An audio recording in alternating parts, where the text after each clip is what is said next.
Welcome to another Pathfinder lore dive. This time we are covering some of the strangest fiends, Divs.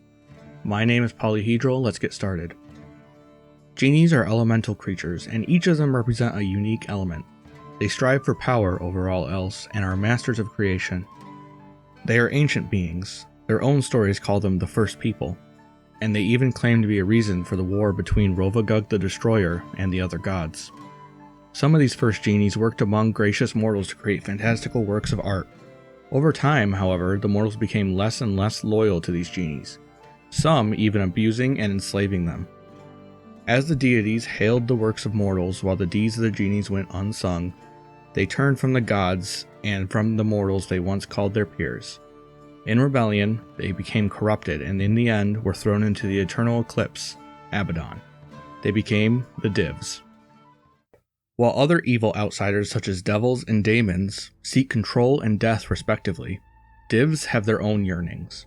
They seek the destruction of all things created by mortals. Plots, schemes, architecture, art. None of these things are suffered to exist by Divs. They are the antithesis of creation, marred and slighted by those mortals who hurt them long ago.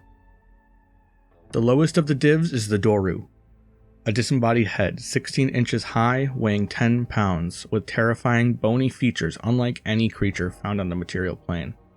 They are described as having 6 twisted horns which grow out of a sea of thick, tangled hair. Its flat-faced and twisted, serrated mouth is terrifying to behold.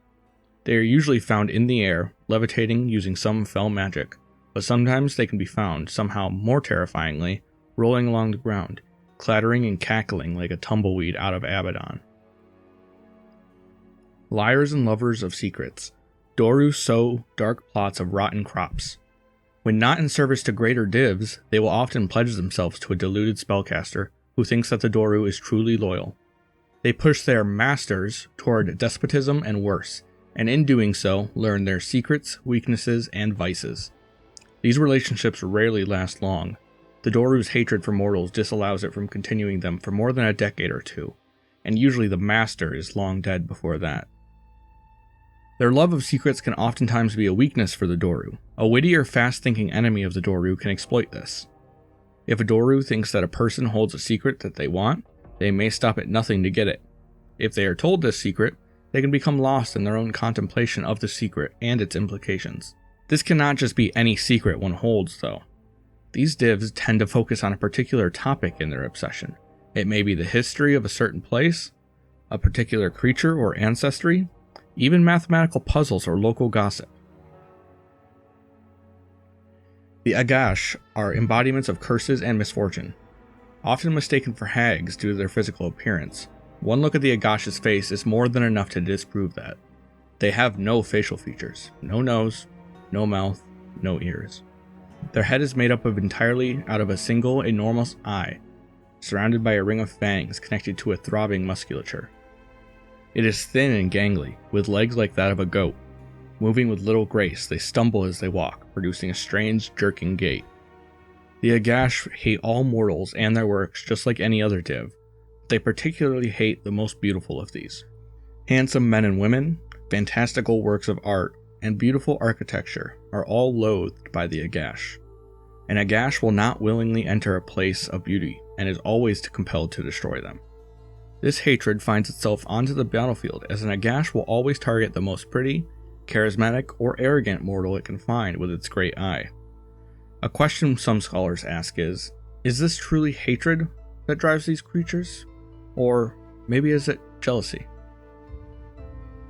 The next Div we're going to cover is the Pyraka, a blue-skinned creature of charming and seductive nature.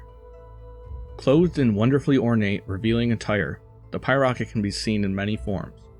Most often, it decides to appear as a beautiful, blue-skinned creature with a number of ornate horns atop their head.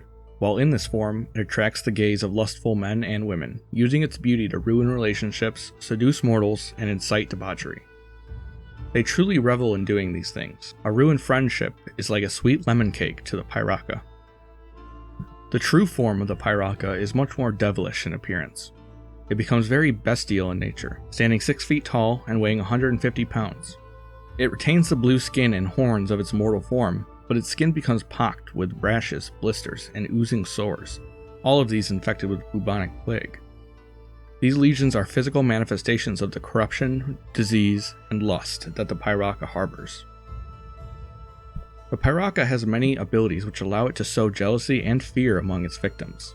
It can invade their dreams, giving them visions of betrayals and of adulterous schemes. These visions have also been known to be terrible, lustful ones, exploiting taboos that the Pyraka believes the victim harbors. It is a powerful spellcaster, always being able to charm and otherwise manipulate its victims. A strange quirk of the Pyraka is its aversion to the color red. It will consistently attack those wearing red, cannot willingly enter a room painted so, and can even be hurt by being unable to express this aversion. Some cults of vengeful humans, particularly in Kadira and Katapesh, worship Pyrakas. While warriors of Sarenrae, the god of light, have hunted most of these cults to extinction, they persist in small numbers, even today.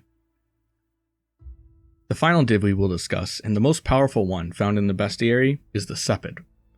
Found most notably on the continent of Garund, south of Avestan, the Sepid are brutal, evil creatures who delight in two things: violence and lies. These creatures literally cannot help themselves but to lie. They spout incredible, unrealistic lies wherever they can. Just as a single lie can snowball into a massive web, the Sepid itself is a massive, hulking creature, standing twice the height of a man and weighing around 1.5 tons. Its skin is calloused and cracking, covered in spikes, and is a milky white color similar to alabaster. Its great horned head has a mouth filled with teeth made for gnashing and cutting.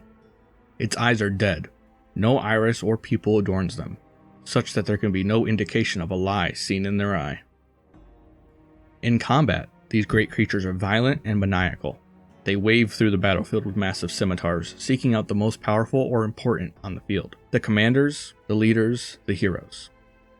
They revel in the violence and death of a battlefield. Keep in mind, though, these divs are descendants of genies, and the Sepid is not only physically powerful, but is also a caster of 7th level spells.